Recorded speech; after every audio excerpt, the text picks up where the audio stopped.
segala nikmat Allah yang masih diberikan kepada kita semua, sehingga kita bisa hadir di sini untuk bersama mendengarkan diseminasi CGP tentang budaya positif. Kemudian bersama-sama kita berkirim salawat dan salam kepada Nabi junjungan kita, Nabi besar Muhammad Sallallahu Alaihi Wasallam, dengan mengucapkan Allahumma sholli ala Sayyidina Muhammad wa ala ali Sayyidina Muhammad.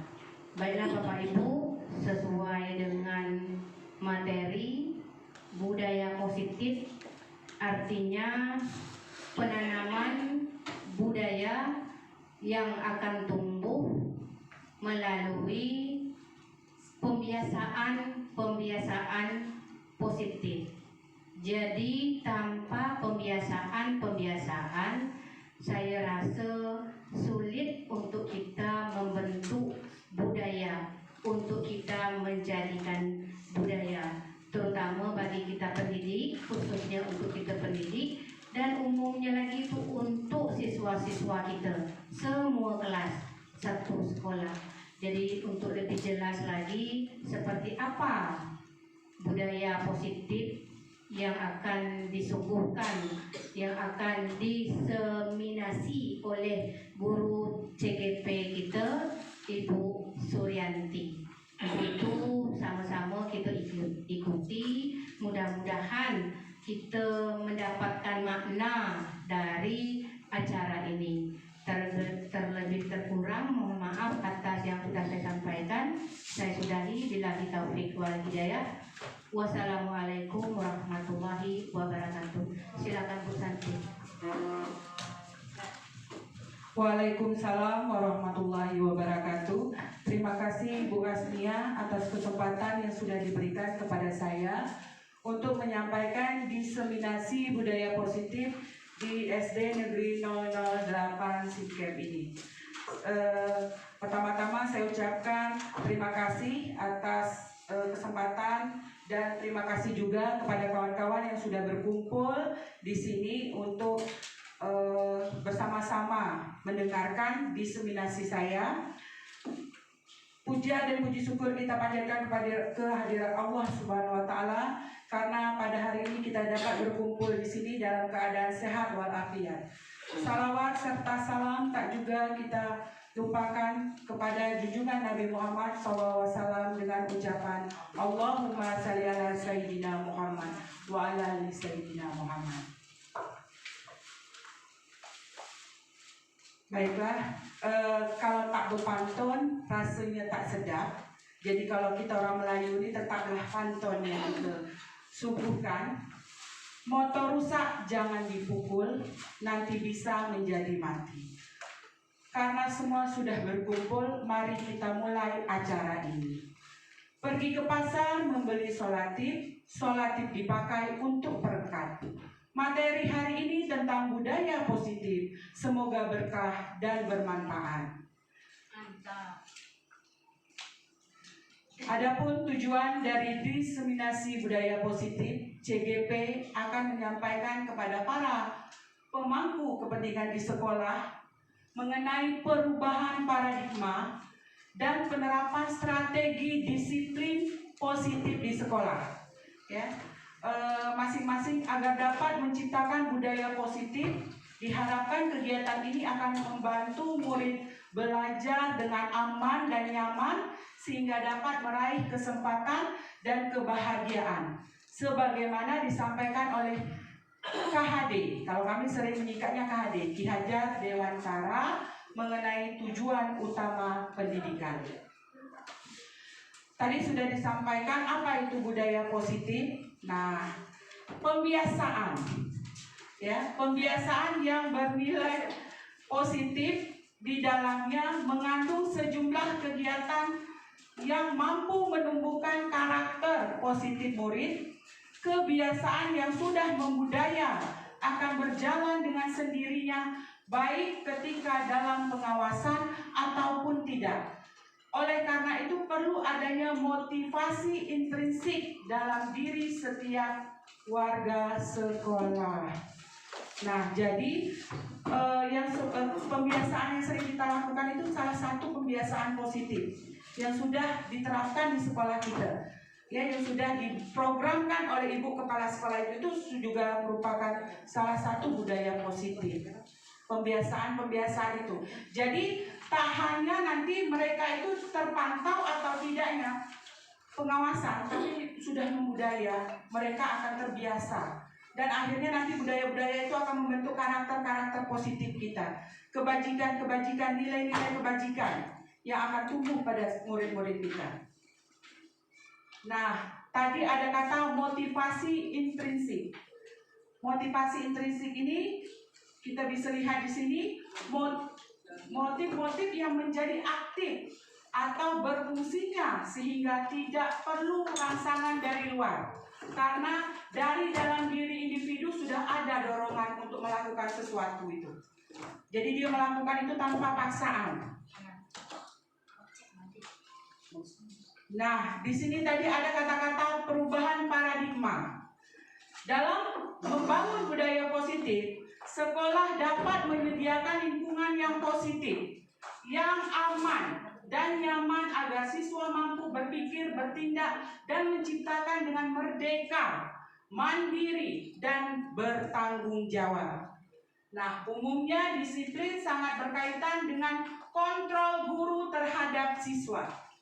Menurut Dr. William Glasser, dalam kontrol teori terdapat beberapa miskonsepsi tentang kontrol. Ada beberapa. Nah, di sini saya akan meminta beberapa orang membacakan ilustrasi-ilustrasi yang dikemukakan oleh William Glasser dalam kontrol teori. Nah, saya minta Bu Maska, coba Bu Maska bacakan. Yang pertama, kira-kira apa? Baca ilustrasi yang pertama.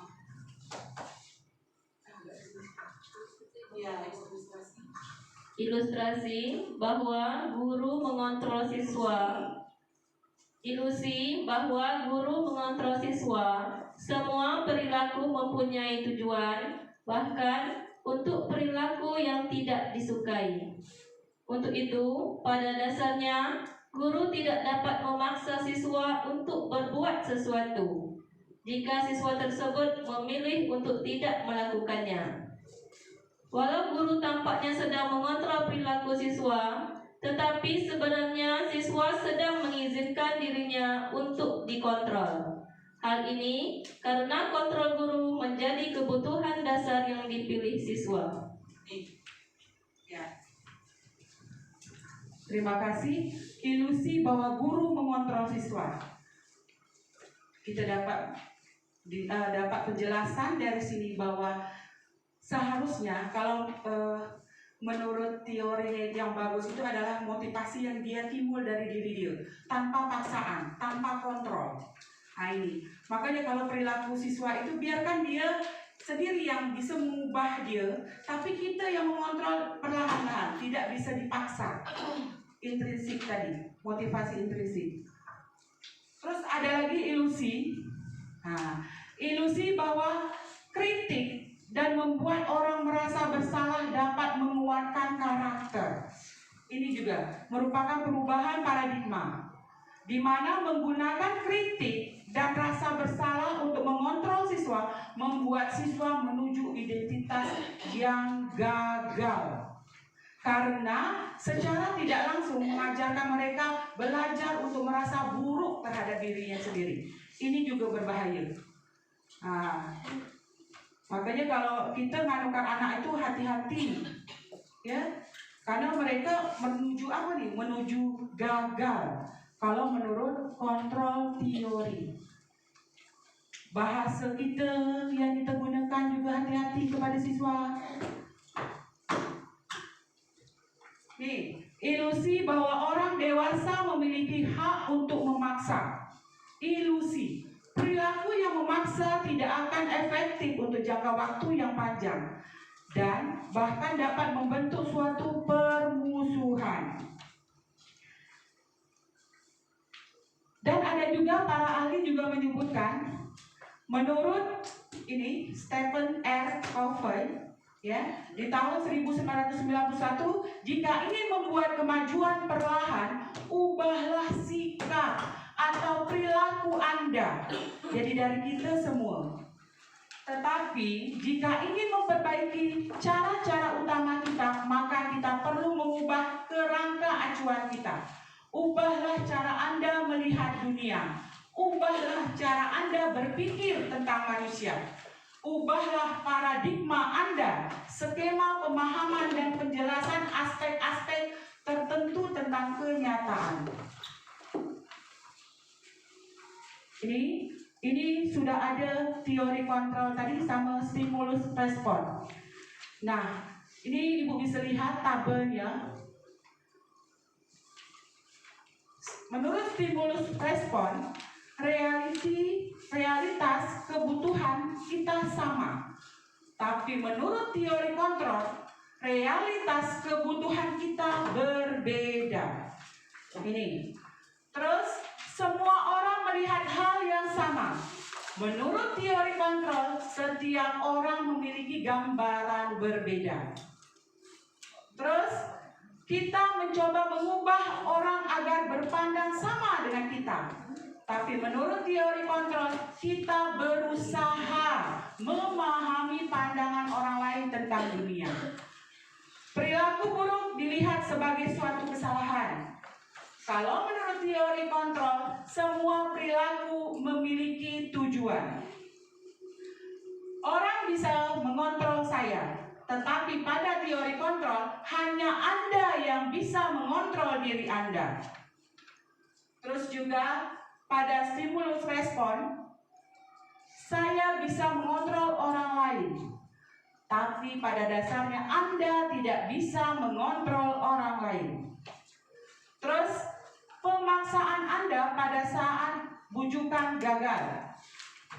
Pada teori kontrol, kolaborasi dan konsensus menciptakan pilihan-pilihan baru. Terus juga model berpikir menang atau kalah, tapi model berpikir menang-menang. Ini adalah teori kontrol tentang dunia. Makna kata disiplin. Nah, ini kita langsung masuk ke sini.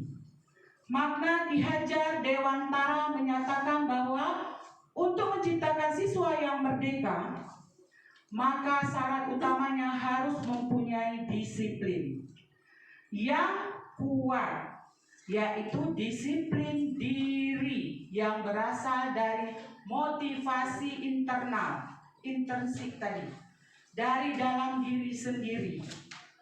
Jika tidak mempunyai motivasi internal, maka diperlukan motivasi eksternal, orang lain untuk mendisiplinkan dirinya. Jadi yang bagus itu adalah disiplin internal dari diri kita sendiri. Nah, jangan sampai nanti berganti menjadi eksternal, orang lain yang mendisiplinkan kita. Nah, Diana Goshen menyatakan bahwa kata disiplin berasal dari bahasa Latin, disciplina, yang berarti belajar. Kita disciplina juga berasal dari akar kata yang sama.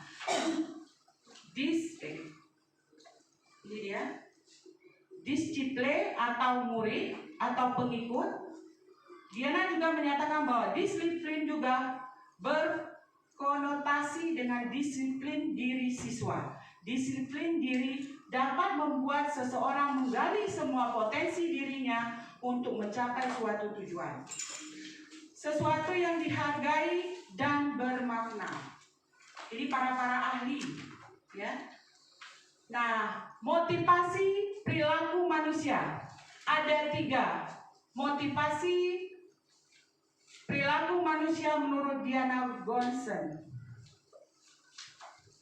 Yang pertama, untuk menghindari ketidaknyamanan atau hukuman. Nah, seseorang berperilaku untuk menghindari permasalahan yang mungkin muncul dan berpengaruh kepada mereka secara fisik. psikologis ataupun tidak terpenuhinya kebutuhan mereka bila mereka tidak melakukan tindakan itu. Ini kita akan berbicara tentang hukuman nanti juga tentang penghargaan. Nah, Bu, di dalam budaya positif ini kita sebenarnya tidak boleh banyak menggunakan hukuman. Nanti akan saya jelaskan di belakang-belakang nanti. Kita harus menjadi manajer, di mana hukuman itu nantinya jalannya ke restitusi, jatuhnya. Ya, kalau dapat di sekolah ini tidak ada hukuman untuk mereka. Ya, karena kalau apalagi yang secara fisik ini berbahaya, memukul, ya, psikologis ini akan berpengaruh nantinya, ataupun tidak terpenuhinya kebutuhan mereka. Jadi kalau ada sesuatu tuh kita harus betul-betul melihat anak ini apa permasalahannya, ya.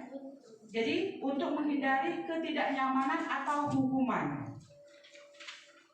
Yang kedua, untuk mendapatkan imbalan atau penghargaan dari orang lain. Ini juga tentang penghargaan, ada kata-kata penghargaan.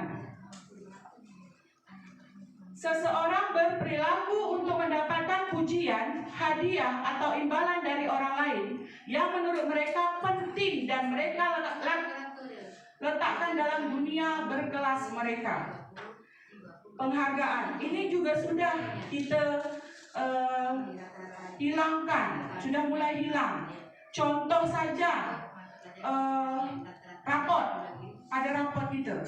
Kalau dulu kita bertarung meletak raport, ranking ya, betul kata Bu Nenek. Ranking 1 sampai 10 kita buatlah mereka. Ya, ternyata itu tidak boleh. Penghargaan, hadiah itu tidak boleh. Nanti mereka ada hal yang dimana siswa yang tidak masuk ranking itu akan menjadi apa? Nanti dia lagi yang menjadi juaranya. Sehingga perhatian kita ya kepada yang orang-orang yang berangking tadi lah. Jadi tidak diperbolehkan. Maka raport K13 itu tidak dimunculkan ranking. Juaranya tidak boleh. Pemberian hadiah juga tidak boleh. Maka K13 sudah kita tidak munculkan ya Bu, perankingan. Ditambah lagi sekarang kurikulum merdeka juga tidak boleh, tidak ada perankingan. Nanti juga akan ada, nanti saya sampaikan tentang pembelajaran berdiferensiasi. Itu. Jadi kita harus mengikuti seperti apa kehendak murid kita nanti dalam pembelajaran. Nah, jadi seperti ini. Bu. Bisa jadi pembelajaran berbagi itu semua. Iya, betul. Sesuai dengan minat tingkat kemampuan siswa kita. Betul sekali Bu. Nah, dan yang ketiga, untuk menjadi orang yang mereka inginkan dan menghargai diri sendiri dengan nilai-nilai mereka percaya. Orang melakukan sesuatu karena nilai-nilai yang mereka yakini dan hargai. Motivasi ini akan membuat orang mempunyai disiplin positif karena motivasinya bersifat internal dari diri mereka. Ini yang ketiga. Nah, tujuan disiplin positif. Tujuan dari disiplin positif ini adalah untuk menanamkan motivasi kepada semua siswa kita agar mereka menjadi orang yang mereka inginkan dan menghargai diri sendiri dengan nilai-nilai yang mereka percaya. Motivasi ini berasal dari diri siswa, internal, sehingga akan berdampak jangka panjang dan tidak akan terpengaruh dengan adanya hukuman atau hadiah. Jadi memang sudah lama semenjak kita K13 itu memang sudah tidak ada lagi hadiah-hadiah. Tapi kalau misalnya ibu mau memberikan hadiah itu spontan ya Bu, spontan. Mungkin karena kita rasa itu, kita tengok dulu ya ucapan terima kasih, betul sekali Bu Anissa. Ya, mungkin memberi semangat mereka. Terus keyakinan. Nah, keyakinan kelas. Ibu-ibu sudah membuat keyakinan kelas semua? Sudah? Sudah ada keyakinan? Nantilah. Ini saya beri gambaran. Saya juga ada memvideokan nanti setelah session ini juga boleh nanti saya putarkan video saya membuat keyakinan kelas dengan siswa-siswa saya. Ya, jangan tak ada keyakinan kelas, Bu. Keyakinan kelas itu sama dengan kesepakatan kelas. Iya, keyakinan kelas, kesepakatan kelas yang didapat dari peraturan-peraturan yang ada di sekolah kita, di kelas kita.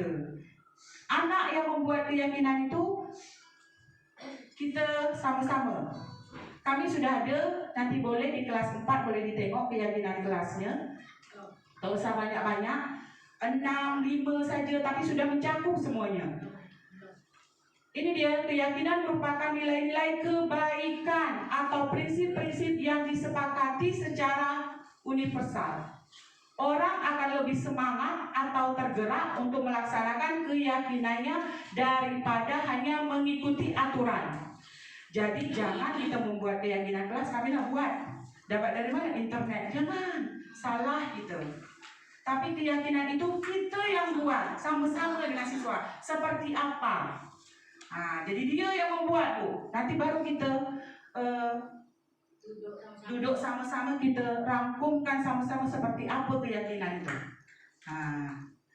Jadi mereka pun melakukannya nanti dengan sukarela, karena mereka yang membuat keyakinan kelas itu. Iya, dengan senang hati. Ini tata cara pembentukan keyakinan kelas. Keyakinan kelas bersifat lebih abstrak daripada peraturan, yang lebih rinci dan nyata. Keyakinan kelas berupa pertanyaan-pertanyaan universal. Pernyataan universal, ya. Pernyataan keyakinan kelas selalu dibuat dalam bentuk positif. Ini satu saya pesankan. Tidak boleh membuang sampah sembarangan. Menurut Ibu, bahasanya sudah positif ya?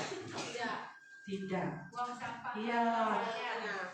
Buang sampah pada tempatnya. Jadi jangan, tidak boleh. Kata-kata yang bersifat negatif itu tidak boleh dipakai di keyakinan kelas. Itu yang harus kita ingat. Jadi gunakan kata-kata yang positif. Makan di kantin. Tidak boleh kita buat. Jangan makan di dalam kelas, tidak boleh. Jangan di situ kalimatnya negatif. Harus positif. Terus keyakinan kelas harusnya dibuat tidak terlalu banyak sehingga mudah diingat dan dipahami oleh semua anggota kelas. Jadi kalau kita tanya apa keyakinan kelas kalian, mereka jawab disiplin. Apa lagi ya? Sampai kalian ada 6 di situ. Mereka disiplin itu sudah mencakup banyak. Terus juga keyakinan kelas hendaknya sesuatu yang dapat diterapkan di lingkungan itu. Semua anggota kelas hendaknya ikut berkontribusi dalam membuat keyakinan kelas melalui kegiatan curah pendapat. Semua anggota kelas bersedia meninjau kembali keyakinan kelas dari waktu ke waktu. Ini ada langkah-langkah keyakinan kelas, ya. Yang pertama, memberi kesempatan kepada semua siswa untuk berpendapat tentang peraturan yang sudah disepakati di kelas. Mencatat semua masukan siswa di papan tulis atau di kertas besar, sehingga semua siswa bisa melihatnya. Menyusun keyakinan kelas sesuai prosedur pembentukan keyakinan kelas. Ubahlah kalimat negatif menjadi kalimat positif. Jangan berlari di kelas menjadi berjalanlah di kelas. Ini contoh. Meninjau kembali daftar pendapat yang telah dicatat, kemudian mengajak siswa untuk mencari nilai kebajikan. Nilai-nilai kebajikan itu misalnya disiplin, ya, apalagi menghargai, menghormati, itu nilai-nilai kebajikan. Kebajikan itu kebaikan, jadi ditanamkan. Nah, terus juga contoh berjalan di kelas, mendengarkan guru, datang tepat waktu bisa dijadikan menjadi satu keyakinan, yaitu saling menghormati. Keyakinan-keyakinan ini kemudian dijadikan daftar untuk disepakati. Meninjau ulang keyakinan kelas secara bersama-sama. Hendaknya keyakinan kelas tidak terlalu banyak. Ini pesannya. Agar mudah untuk diingat. 3 sampai 7 keyakinan atau prinsip. Kami 6. Ada 6. Setelah keyakinan kelas selesai dibuat, maka semua anggota kelas dapat meninjau ulang dan menyetujui dengan menandatanganinya. Nah, kami ada, malahan saya tempelkan, walaupun dia belum bisa tanda tangan, saya coba mereka buat saja namanya. Tetap ada penandatanganan keyakinan kelas. Nah, keyakinan kelas dapat ditempel di dinding kelas agar mudah untuk diingat. Sudah? Ini contoh keyakinan kelas. Ini ada kelas 1. Ini ada kelas 7. Dan ini ada kelas 5.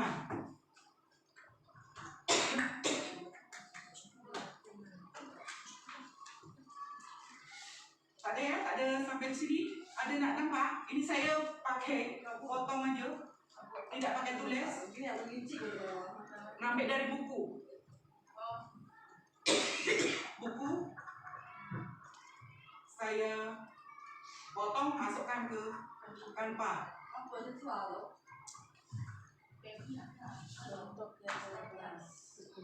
Nampak ya? Kalau sudah, saya lanjutkan. Ini boleh saja dicontoh. Ada foil, ruang lain juga ada botol kecil. Nah, kegiatan-kegiatan pendalaman keyakinan kelas.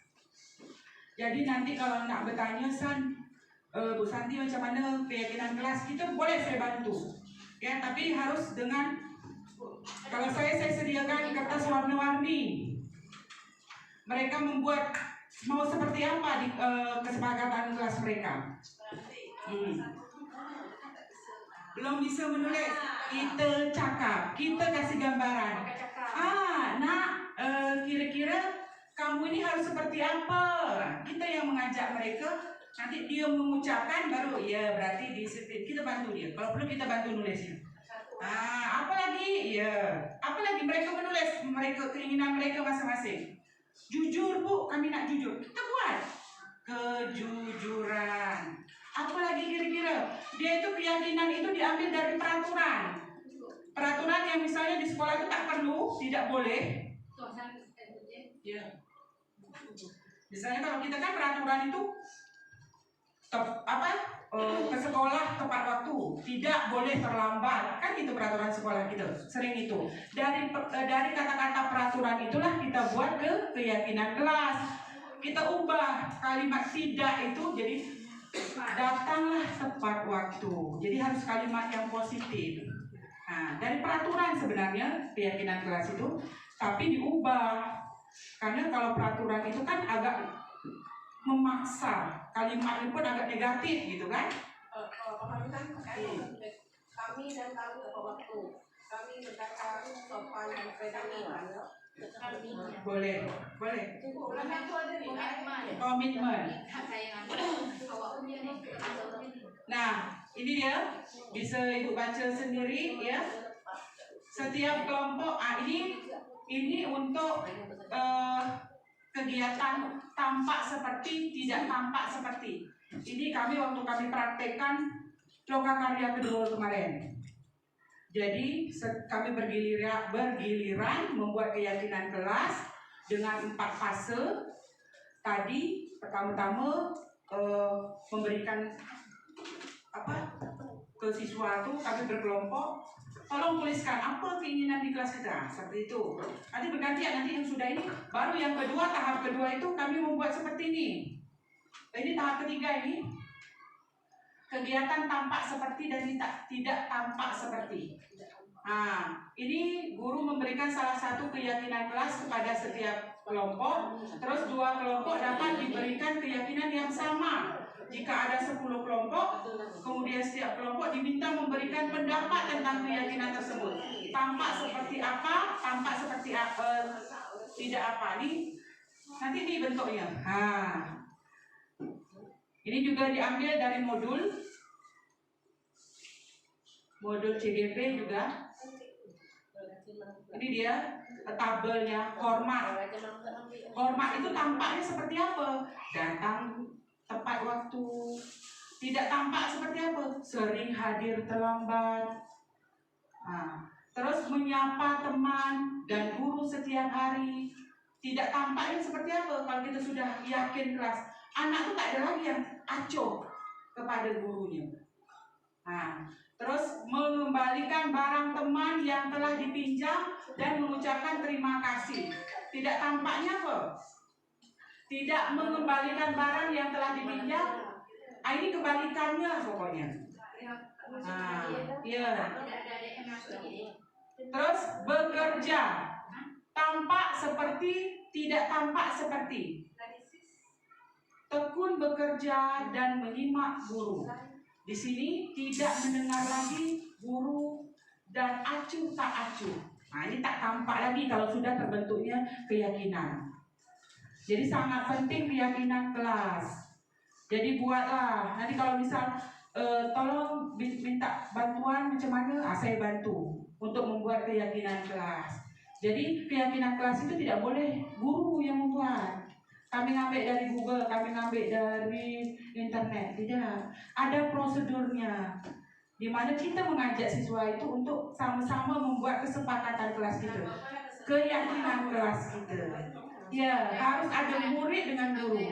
Ya, sebagai acuannya boleh kita menyampaikan peraturan-peraturan kita, pedoman-pedoman kita, peraturannya seperti ini nak. Kalau tidak boleh terlambat, tapi boleh peraturan itu. Ya, dengan bahasa kita diubah nantinya ke keyakinan. Nih, kalau tadi kita dengan tabel tampak seperti dan tidak tampak seperti, kalau ini bagan tampak seperti Y. Ini tabel Y dari keyakinan kelas 7. Dia ada, kalau tabel Y ini terdengar, terlihat, berperilaku. Jadi bisa dilihat terdengarnya seperti apa. Satu orang berbicara, yuk saya bantu, kita bisa selesaikan ini. Ini terdengar. Jadi anak-anak itu dia akan saling bantu-membantu, tolong menolong. Terdengar dari publik kita. Terlihat. Di mana terlihat dia waktu yuk saya bantu. Memegang barang milik orang lain hanya dengan izinnya. Misalnya terlihat kata-kata dia. Berperilakunya macam mana? Kalau dulunya satu orang berbicara, sekarang tersenyum ramah. Perilakunya, ini terdengar, terlihat, berperilaku. Ini perilaku dia, ini kelihatan di mata kita dan ini terdengar oleh kita. Dia bercakap pun mungkin tidak kasar lagi, boleh saya pinjam? Karena keyakinan kalian dibuatnya tadi, ada perubahan untuk dia. Jadi tak kita cuma bisa mengontrol saja dan mereka timbul, motivasi itu dia timbul sendiri. Keyakinan kelas, kegiatan mempelajari tanggung jawab setiap warga kelas di dia. Adapun langkah-langkahnya, kita lihat masing-masing kotak diisi dengan judul guru tugasnya, murid tugasnya. Ini boleh kita pancing ya. Waktu kita membuat keyakinan kelas tuh, kamu maunya ibu seperti apa nak? Ibu maunya kamu seperti apa? Kita bangkitkan nih. Jadi dia, oh iya, jujur, disiplin. Itu kan sama-sama. Tak hanya murid saja yang harus disiplin, kita juga, karena kita sebagai tuntunannya, menuntunnya. Nih, bisa dibaca. Apa kira-kira tugas? Tugas dari guru, tugas murid, murid tugasnya apa, guru tugasnya apa. Dan ini kita buat juga. Guru tugasnya bukan, dan guru tugasnya bukan.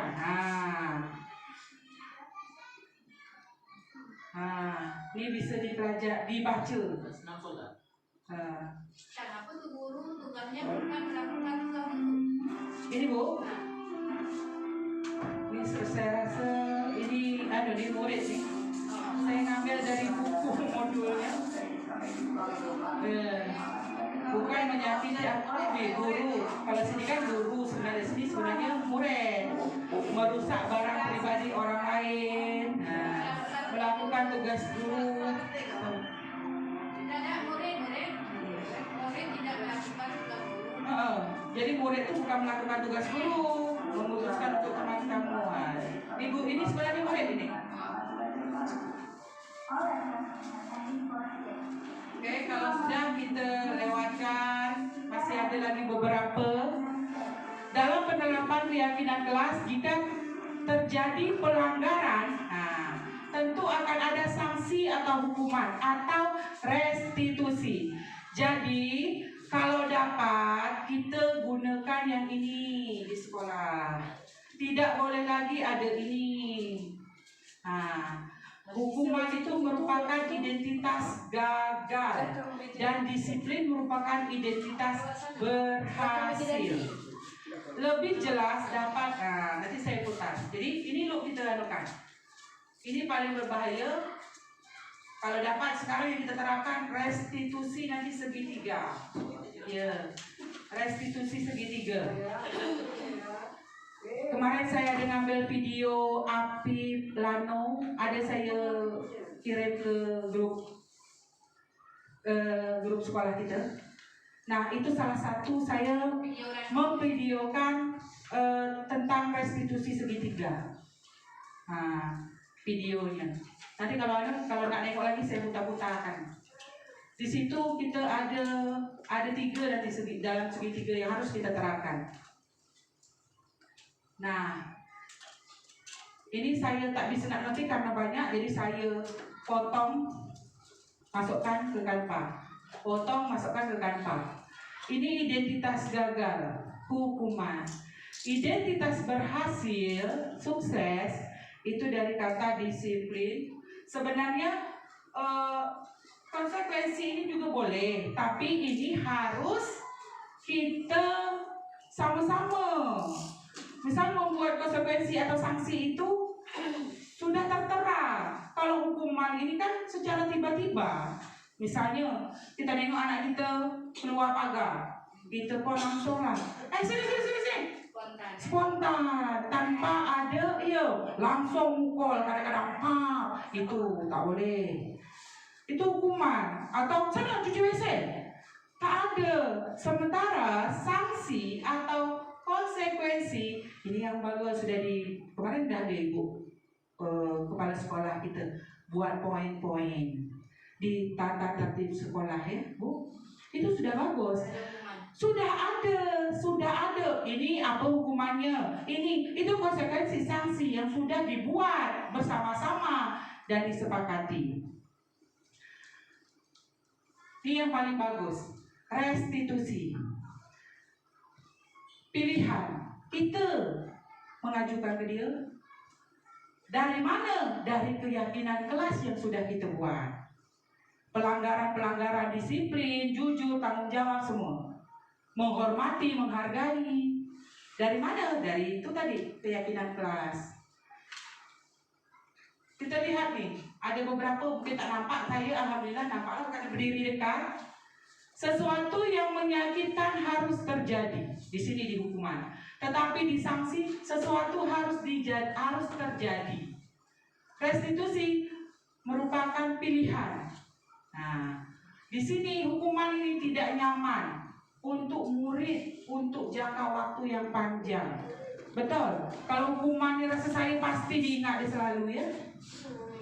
Pak tuh kemarin pernah nampak kami, ibu tuh pernah kemarin jewer kami. Kata-kata Iya, dia akan teringat kalau hukuman ini paling berbahaya. Jadi ini bisa dibaca. Kalaupun nanti kami nak yang antara pemisah antara hukuman, sanksi atau konsekuensi atau restitusi, saya kasih nanti. Atau nanti saya selembar saja kita tempelkan di mana-mana supaya kita dapat membaca. Contoh restitusi itu belum jelas. Belum sampai di situ kita. Ini hukuman bersifat tiba-tiba atau tidak terencana. Ini tadi yang saya katakan. Spontan kita ngasih hukuman ke anakku. Siswa tidak tahu apa yang akan terjadi dan tidak dilibatkan. Di samping itu, hukuman hanya bersifat satu arah dari guru yang memberikan, dan siswa hanya menerima hukuman, ya, tanpa suatu diskusi atau arahan dari guru, baik sebelum atau sesudah hukuman berupa fisik maupun verbal. Ini verbal ini tadi ucapan, ya, atau membuat siswa tersakiti. Sedangkan disiplin dalam bentuk sanksi atau konsekuensi sudah terencana. Ini sudah tahu dia. Aku nih kalau terlambat dapat 5 poin. Aku nih kalau dapat 10 poin. Mereka dah tahu. Karena sudah terencana di sini. Sanksi dibuat oleh guru atau sekolah dan siswa sudah mengetahui sanksi konsekuensi yang akan diterima, tetapi sanksi konsekuensi tetap membuat siswa merasa tidak nyaman dalam jangka waktu pendek. Tak apalah, ya. Tapi alhamdulillah kita sudah ada tata tertib yang dibuat sekolah dan sudah dibagikan per kelas-kelas. Tinggal kita je yang membuat ke mana arah anak kita, penghargaan atau hukuman, ya. Ada sanksinya, ada poinnya. Sudah sangat bagus, ya. Sudah sangat bagus tata tertib kita itu. Cuma saya pesan jangan lupa kita buat keyakinan di kelas. Karena nanti ketika kita akreditasi, tentu dia menilai kelas kita, ditengok dia apa saja. Dan buatlah kelas kita tuh senyaman mungkin, cantik, terus juga sedap dia mandang. Kalau perlu timbulkan slogan pengetahuan tentang apa, ya, sakarya. Berarti dia menilai ibu ini berarti aktif dia membuat siswanya, kreatif, ya, inovatif. Jangan kelas tuh macam tak ada bermain. Jadi sehingga siswa nak masuk kelas pun malas kan, kelas kami biasa-biasa je. Tapi kalau dia merasa kelas dia nyaman, kelas dia cantik, tentu itu akan menjadi rumah kedua bagi dia. Sedap, iya, tetap dia nak sekolah karena kelas dia cantik. Dihukum oleh penghargaan, tadi juga sudah saya jelaskan sedikit, ya. Jadi jangan suka penghargaan ini. Ini dia. Pengaruh buruk penghargaan terhadap anak menurut Kohn. Iya, Kohn. Bukan menurut saya, tetapi menurut para ahli. Saya pun baru tahu. Kohn, kata Kohn. Penghargaan itu sangat berpengaruh buruk sama hukuman, ya. Memberikan pengaruh jangka pendek dan jangka panjang. Kita bisa lihat penghargaan diberikan untuk membuat seseorang melakukan sesuatu dalam jangka waktu pendek. Jika terlalu sering menggunakan penghargaan, maka orang tersebut akan bergantung pada penghargaan.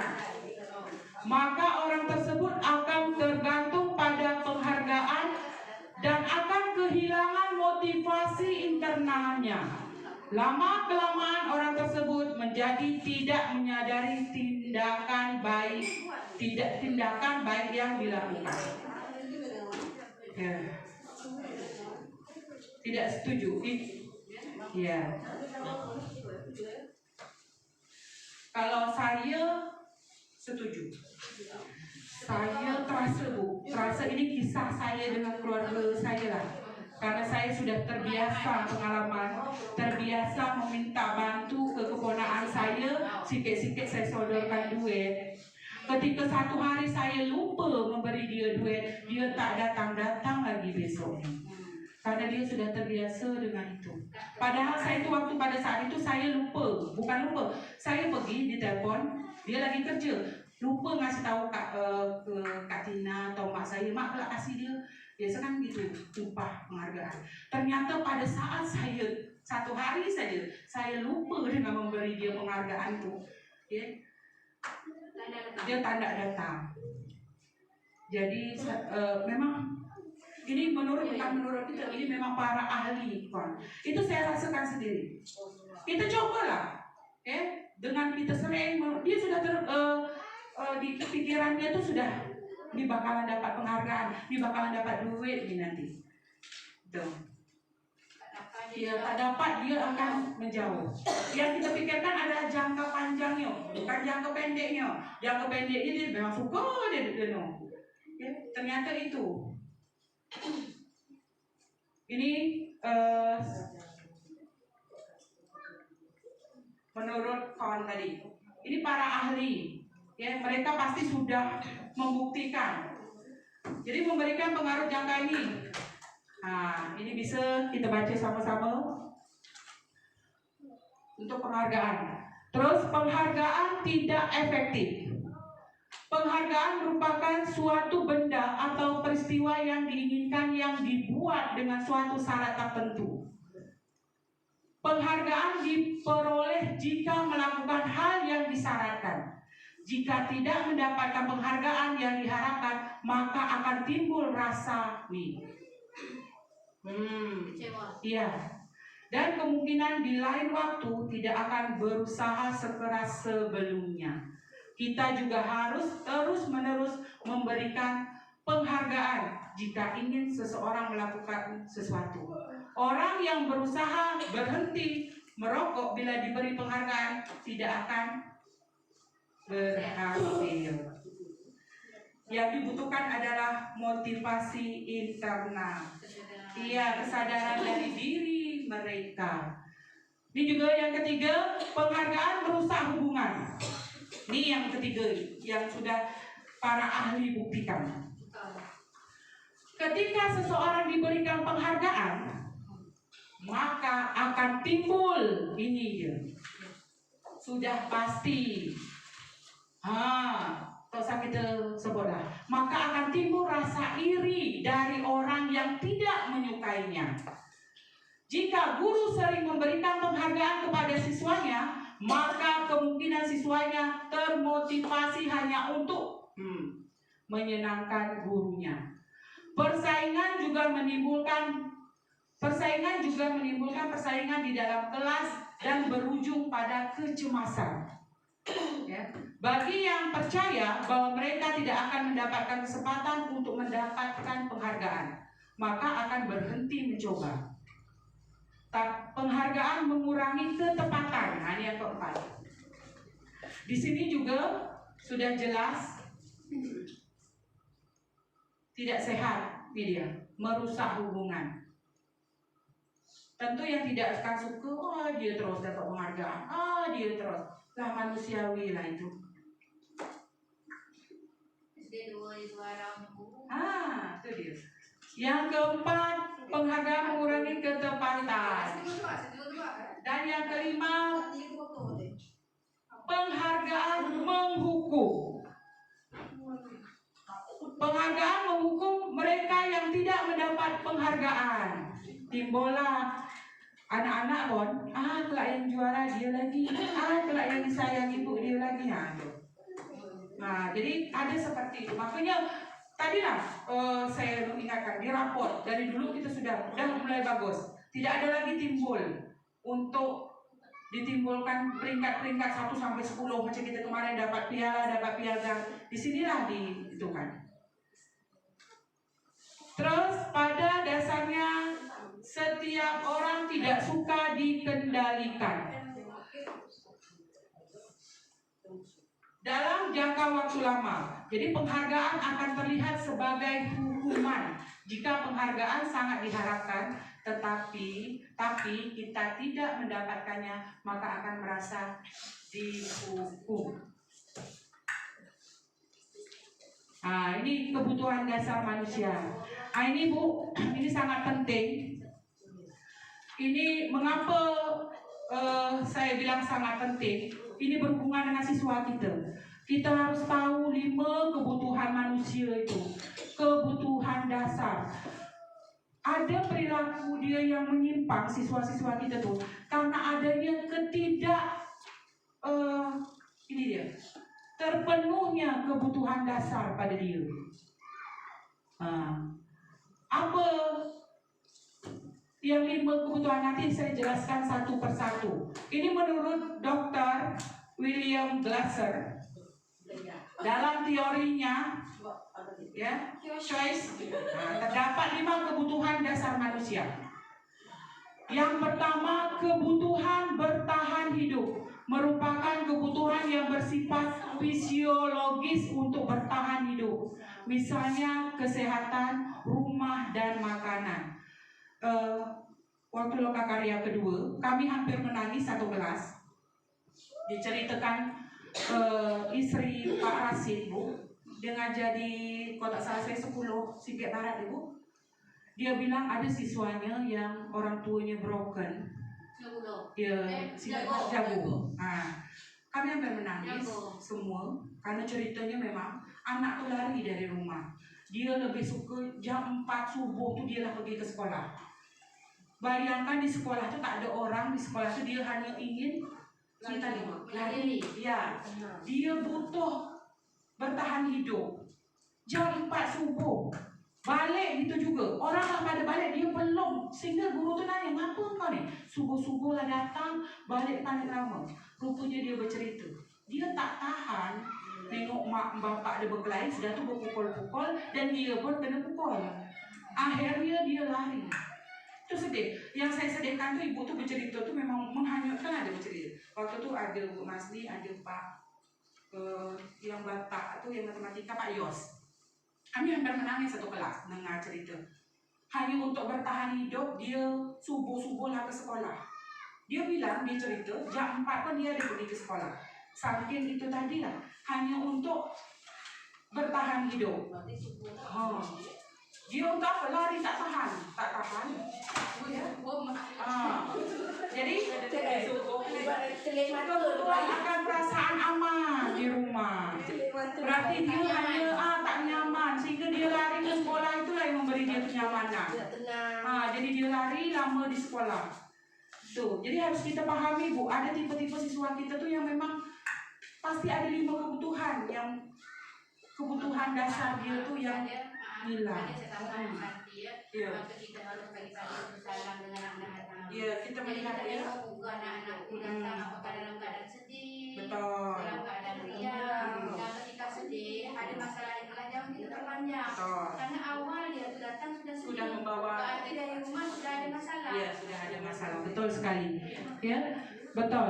Dengan kita menjaga pintu itu kita sudah tahu. Mimik muka anak kita masuk ke sekolah tu kita dah tahu. Ibu kami ni tanpa bertanya pun pasti kita tahu kenapa nak, atau dengan muka menangis tentu tak bawa duit, tak bawa bekal. Nah, itu yang pertama. Yang kedua, ini dia ada anak yang seperti Bu Sari katakan ya Bu, anak tu betul-betul minta perhatian ya. Ada yang seperti itu. Karena kenapa? Karena dia tak dapat ini di rumah dia. Ya, ada anak kelas 3 yang sikit-sikit bu perhatian, dia minta perhatian. Dia memang itulah. Karena ada kebutuhannya yang tidak didapatnya di rumah. Kebutuhan ini termasuk kebutuhan psikologis yang meliputi kebutuhan akan hubungan dan koneksi sosial, kebutuhan untuk memberi dan menerima kasih sayang, kebutuhan untuk merasa menjadi bagian dari suatu kelompok, dan kebutuhan untuk tetap terhubung dengan orang lain. Siswa yang mempunyai kebutuhan cinta dan kasih sayang yang tinggi biasanya ingin disukai dan diterima oleh lingkungannya. Akrab dengan orang tuanya, biasanya belajar bisa sukar. Biasanya belajar bila suka dengan gurunya, menganggap penting teman sebaya dan suka belajar berkelompok. Ini dia. Karena ada kebutuhan yang tidak didapatnya. 5 dasar kebutuhan. Betul lah. Kelas 3 akbar ya. Kata Bu Sari. Betul-betul minta perhatian Ibu Sari. Memang broken Yang ketiga, kebutuhan penguasaan. Kebutuhan pengakuan atas kemampuan. Kebutuhan ini berkaitan dengan kekuatan untuk mencapai menjadi terampil, menjadi kompeten, diakui atas prestasi dan keterampilan, didengarkan dan memiliki rasa harga diri.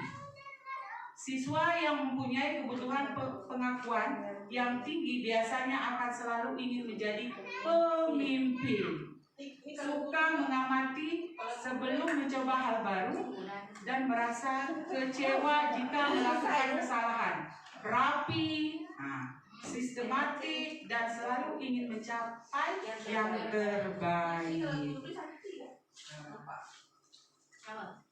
Kebutuhan penguasaan. Ya, itu dasar kebutuhan manusia. Nih, yang ketiga. Yang keempat, kebebasan. Ini semua rasa saya ingin bebas lah ya, akan pilihan. Kebutuhan akan kemandirian, mempunyai pilihan dan mempunyai pengendalian arah hidup seseorang. Siswa yang mempunyai kebutuhan kebebasan yang tinggi menginginkan pilihan. Perlu banyak bergerak, suka coba-coba, tidak terlalu terpengaruh oleh orang lain, suka hal yang baru dan menarik. Ini kebebasan. Dan yang kelima, yang terakhir, kebutuhan dasar manusia itu kesenangan. Sudah pasti kita semua butuh happy, butuh senang. Ini kesenangan, bermain, tertawa. Siswa dengan kebutuhan kesenangan yang tinggi biasanya akan menikmati apa yang dilakukan, konsentrasi melakukan hal-hal yang disenangi, suka bermain, suka mengoleksi barang, dan suka melucu atau bergurau. Ini kebutuhan dasar manusia tadi. Siapa yang masih ingat? Ada 5.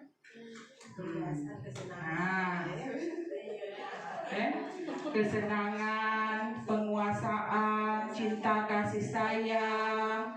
Yang pertama tadi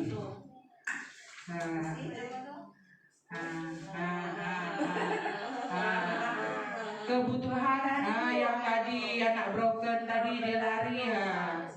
Penguasaan, kebebasan, kesenangan. Ini 5.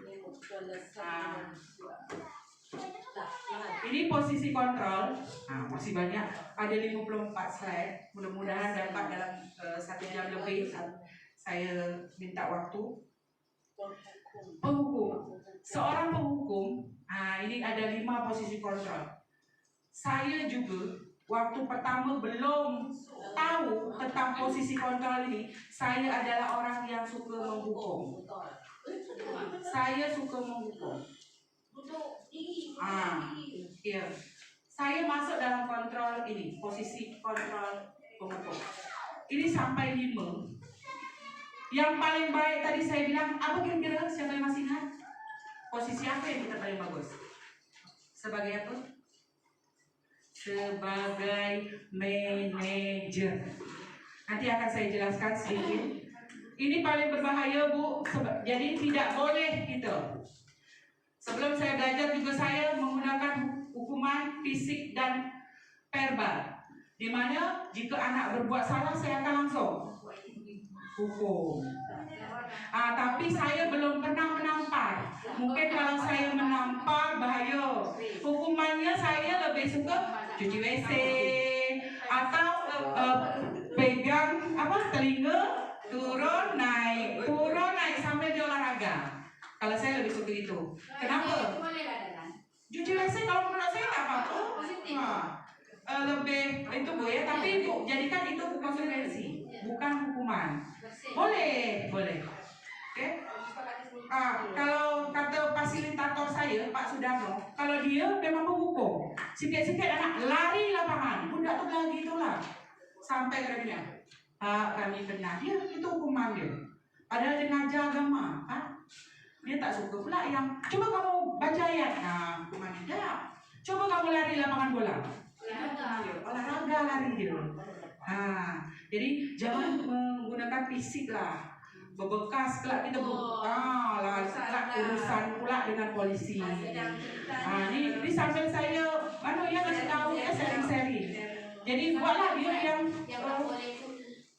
meninggalkan bekas pelampiasan fisik lah pokoknya yang ya emosi coba kita tahan lah walaupun ini.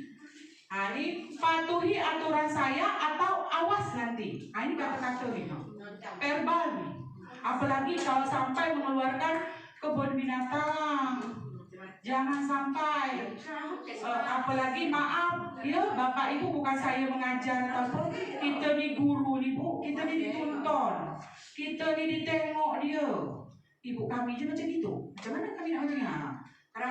Melot dia. Kadang kita lah baik pun menurut kita belum tentu baik di mata dia. Sementara kita tu memang menonton dia. Maksud kita baik. Ni menghukum. Jadi tidak boleh lagi dipakai. Terus yang kedua, membuat orang merasa bersalah. Ini yang paling tidak boleh menurut psikologi. Kenapa? Pernah kejadian, Ibu boleh baca langsung. Saking dia merasa bersalah, dia naik atas gubung gedung, dia terjun. Karena dia merasa bersalah, betul. Ya, merasa bersalah. Ini paling berbahaya kalau kami dikasih tahu. Jangan sampai dia merasa bersalah. Kena mental dia. Dan dia akhirnya ingin mengakhiri diri dia. Biasanya guru akan bersuara lebih lembut menggunakan kelingan yang membuat siswa menjadi tidak nyaman, bersalah. Atau rendah hati. Contoh kata-kata guru dalam posisinya misalnya, iya, banyak sangat kecewa, Bapak sangat kecewa dengan kamu. Berapa kali Ibu hanya beritahu kamu ya? Ada hari Ibu tak? Kan? Ini yang paling berbahaya. Dan yang ketiga, ini juga tak boleh. Ya, ini untuk semua. Kita tidak boleh menjadikan teman dengan siswa. Berteman tidak boleh. Efeknya di posisi kontrol guru ini tidak boleh posisi ini. Boleh dibaca sendiri, bukan kata saya. Ini saya ambil dari modul kami. Dalam posisi ini, guru tidak akan menyakiti murid, tetapi akan selalu berusaha mengontrol siswa melalui persuasi. Posisi ini dapat berdampak positif dan negatif. Positif berupa hubungan yang baik antara guru dengan siswa. Contoh, nih, ayo bantulah demi ibu ya. Ini bahasa teman. Ayo ingat, tidak semua bantuan ibu selama ini. Ingat, tidak semua bantuan semua ini. Ingat tidak semua bantuan ibu selama ini. Anda tanya. Hal negatif dari posisi teman. Bila guru tidak dapat membantu, maka siswa akan kecewa dan berkata, saya pikir Bapak adalah teman saya. Murid menjadi tidak mau lagi berusaha. Siswa hanya mau bertindak untuk guru tertentu. Ini bahaya. Tidak untuk guru lain, dan siswa akan tergantung pada guru tersebut. Jadi kalau dapat ambillah yang 5. Saya belum buka. Kalau tak dapat yang 5, kata bapak tuh bolehlah turun 1 langkah. Pemantau. Yang keempat ini, kalau kita tidak bisa menjadi manajer, setidaknya kita turun 1 langkah sebagai monitor atau pemantau. Pemantau berdasarkan peraturan-peraturan dan konsekuensi dengan memisahkan hubungan pribadi. Pernyataan yang bisa diajukan biasanya nih, apa yang telah kamu lakukan? Ini kata-kata pemantau, posisi kontrolnya. Lebih bagus pemantau. Nah Bu, kita haruslah jadi manajer di kelas kita, di mana posisi mentor, guru berbuat bersama dengan murid, mengajak siswa mempertanggungjawabkan perilakunya, mendukung siswa menemukan solusi atas permasalahannya sendiri. Murid diajak menganalisis kebutuhan dirinya dan kebutuhan orang lain. Yang terpenting, kolaborasi dengan siswa. Kata-kata seorang manajer, apa yang kita yakini? Nah, inilah dia. Maka keyakinan kelas itu buatlah, sepakati bersama. Jadi ketika dia melakukan, dia yang akan memberi hukuman untuk diri dia sendiri. Jika kamu meyakininya, apakah kamu bersedia memperbaikinya? Jika kamu memperbaikinya, hal ini menunjukkan apa tentang dirimu? Apa rencanamu untuk memperbaikinya? Nih, ini nanti akan berhubungan dengan tadi yang ditanya Bu Ana, restitusi. Jadi sangat berhubungan dia semua. Jadi kita di posisi kontrol guru, kita jadilah manajer untuk di kelas kita. Siapa yang masih ingat ada 5 posisi kontrol tadi? Yang pertama, penghukum. Kedua, sebagai apa tadi? Pembuat masalah menjadi bersalah, yang tidak boleh. Yang ketiga tadi, teman. Yang keempat, manajer. Tuh. Jadi posisi yang paling baik adalah posisi manajer. Seorang manajer tidak untuk mengatur perilaku siswanya, tetapi untuk membimbing murid agar dapat mengatur dirinya, sehingga motivasi internal tadi dia terbentuk sendirinya. Tujuan dari 5 posisi kontrol guru terhadap siswa adalah mencapai posisi manajer, di mana posisi ini siswa dapat menjadi pribadi yang mandiri, merdeka, dan bertanggung jawab atas segala perilaku dan sikapnya, yang pada akhirnya dapat menciptakan lingkungan yang positif, aman, dan nyaman. Nih Bu, ya, posisi yang paling baik itu adalah posisi manajer. Jadi jangan kita memperlakukan siswa sebagai teman, ya. Ini yang guru atau tak guru pun atau apa, kalau lah dengar nih, tolonglah kurang-kurangi bergaul dengan murid. Dia bukan teman kita. Ingat, ya. Saya tidak menyebutkan siapa dan apa, tapi hati-hati ketika Ika memilih untuk berteman, akan banyak masalah nanti. Bukan malah bagus, tapi akan ada tuh. Inilah untungnya kita berbagi. Penerapan budaya positif ini salah satunya. Saya bukan sebagai orang yang pandai, tapi saya mendapatkan ilmu di setiap modul itu saya baca, saya print. Ini juga untuk memahami posisi kontrol. Murid berkata, saya tidak peduli, maafkan saya. Ini penghukum, ini untuk yang tadi bermasalah menjadi bersalah, sehingga dia bisa bunuh diri. Ini yang ketiga, teman. Saya pikir bapak atau ibu teman saya. Ini kata-kata teman. Kalau yang ini pemantau, saya akan dapat beberapa bintang kalau melakukan hal tersebut. Jika sudah melakukan hal tersebut, apa yang akan mendapatkan apa? Nah, saya akan mendapatkan apa? Ini pemantau dan ini sebagai manajer. Bagaimana caranya agar saya bisa memperbaiki keadaan ini? Saya akan memperbaiki masalah ini dengan dia sendiri yang menentukan hukumannya. Dampak pada murid, ini penghukum, ini tadi pembuat merasa bersalah, ini tadi teman, ini tadi pemantau, dan ini manajer. Kita bisa baca satu persatu. Mana kira-kira yang bagus? Tentu di manajer. Kaitkan dengan dunia berkualitas. Di manajer, murid meletakkan dirinya sebagai individu yang positif dalam dunia berkualitas.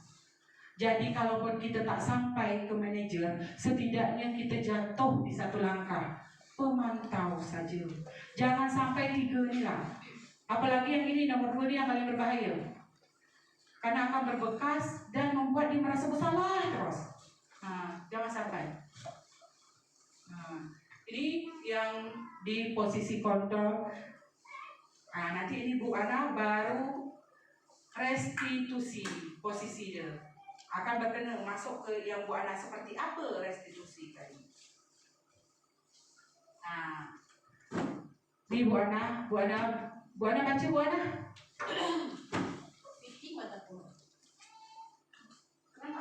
Kenapa? Bu Sari lah. Bu Sari Endah. Pakai mic lah baca. Boleh lah. Ada masa video. Kita lagi live ni.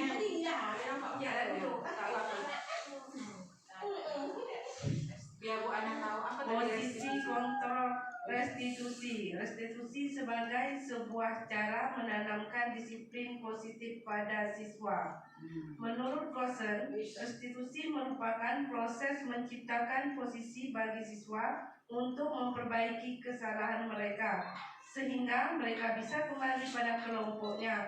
Dengan karakter yang lebih kuat, restitusi dapat membantu siswa menjadi lebih mempunyai tujuan, disiplin positif, dan memulihkan dirinya ketika berbuat kesalahan.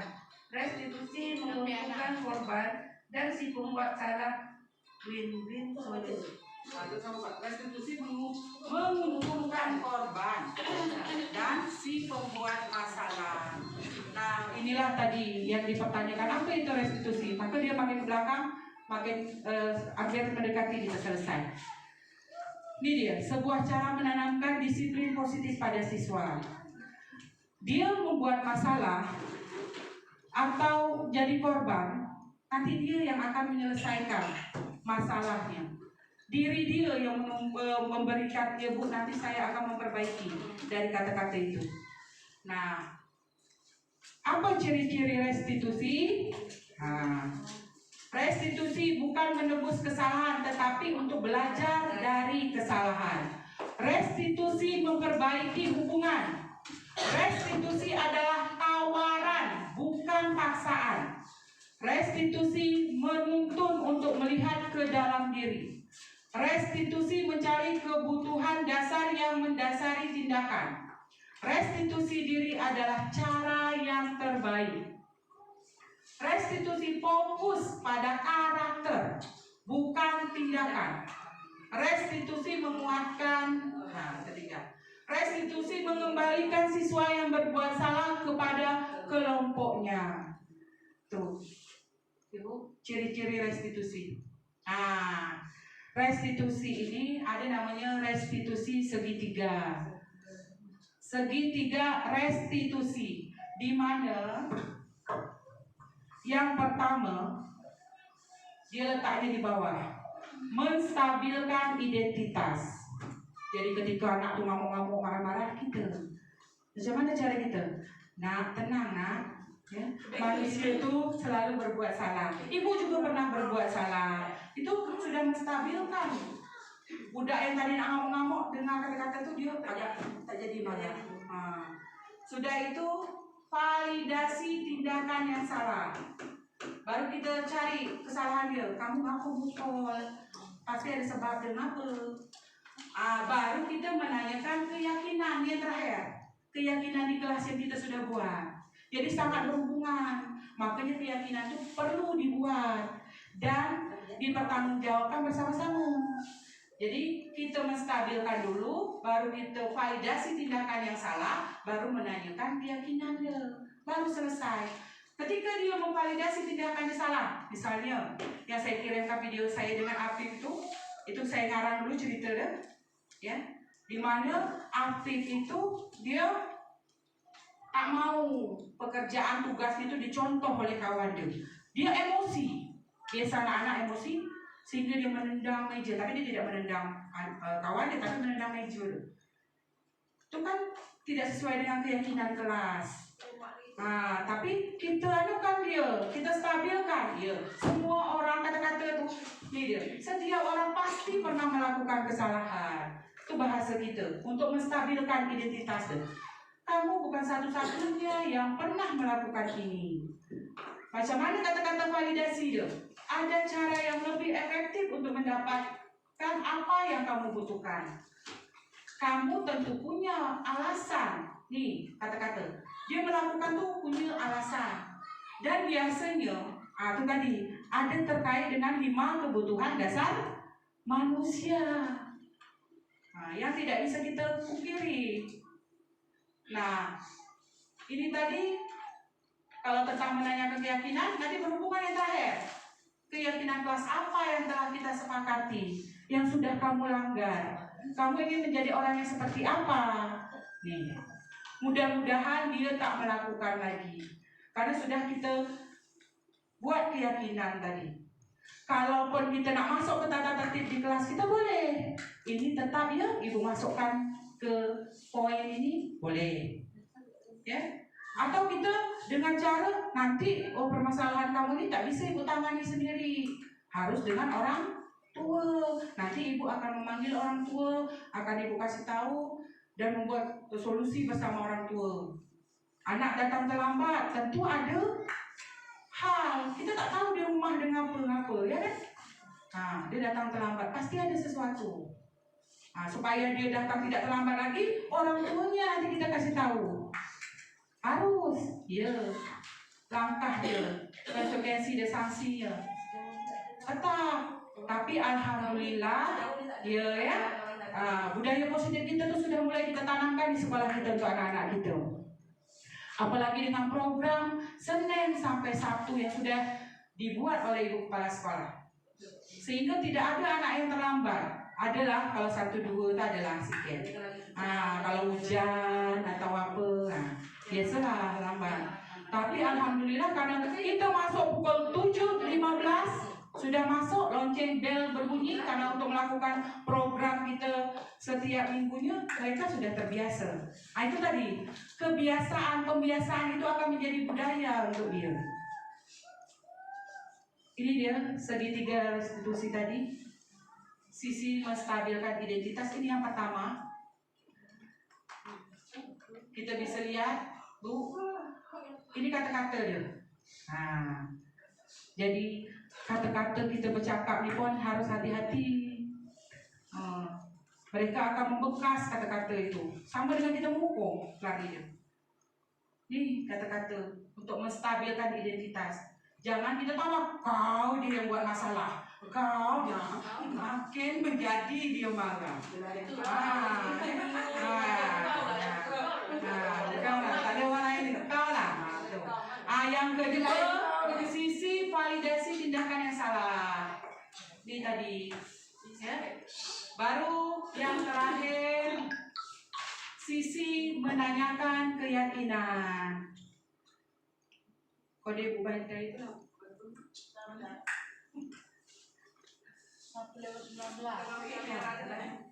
Oke, inilah ya yang terakhir ada di segitiga restitusi, sisi menanyakan keyakinan. Setelah melalui langkah 1, 2, maka akan telah siap untuk dihubungkan dengan nilai-nilai yang dipercaya dan berpindah menjadi orang yang diinginkan. Nah, apa yang kita percaya sebagai kelas atau keluarga? Apa nilai-nilai umum yang kita telah sepakati? Kamu mau jadi orang yang seperti apa? Ini di keyakinan. Ini dia, Bu. Sekolah itu merupakan rumah kedua bagi murid. Sehingga murid seyogyanya sekolah menjadi tempat yang nyaman bagi mereka. Ki Hajar Dewantara mengibaratkan sekolah sebagai tanah tempat bercocok tanam, dan guru adalah petaninya.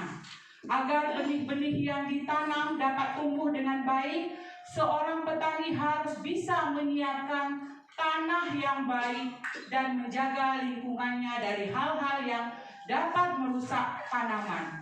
Dalam hal ini, seorang guru harus mengusahakan sekolah menjadi lingkungan yang menyenangkan, menjaga dan melindungi murid dari hal-hal yang tidak baik, sehingga tercipta iklim pembelajaran yang positif di lingkungan sekolah. Itulah serangkaian dari budaya positif yang saya sampaikan. Mudah-mudahan ada sedikit ilmu yang dapat kita terima. Dan saya juga bukanlah guru, tetapi saya sedikit lebih sudah belajar tentang budaya positif, dan yang saya kembangkan ke kawan-kawan semuanya. Saya ucapkan terima kasih banyak. Salam guru penggerak, tergerak, bergerak, dan menggerakkan. Yeay. Terima kasih.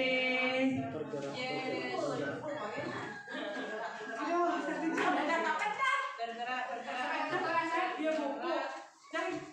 Yang satu belum dimatikan. Cepat lagi.